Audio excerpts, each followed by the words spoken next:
I try to enter a movie with little to no expectations, but the hype and controversy surrounding Captain Marvel leading up to its release has kind of muddied the waters for me.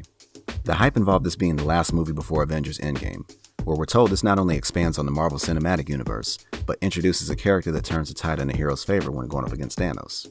The controversy involved a poorly phrased and almost clickbait-ready request for more representation and diversity with film critics.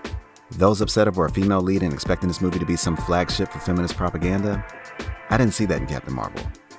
Those like me looking forward to this as an expansion to the MCU and to provide hope for Endgame and future Marvel films, I didn't see that either.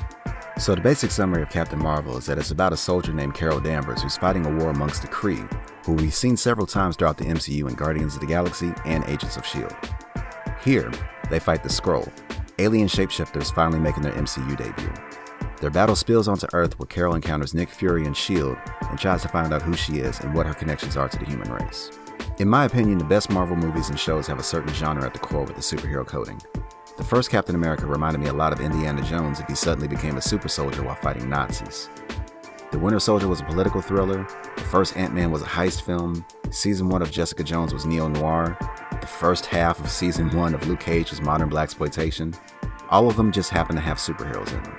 Based on some of the trailers and Carol's fighter pilot background, I was expecting a superhero version of Top Gun, with Danvers being an arrogant pilot who literally and figuratively gets grounded and humbled as she learns to become a hero.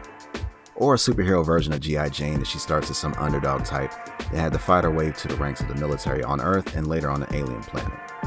Unfortunately, the military bits were sprinkled in the film, almost to the point where they felt irrelevant to most of the story.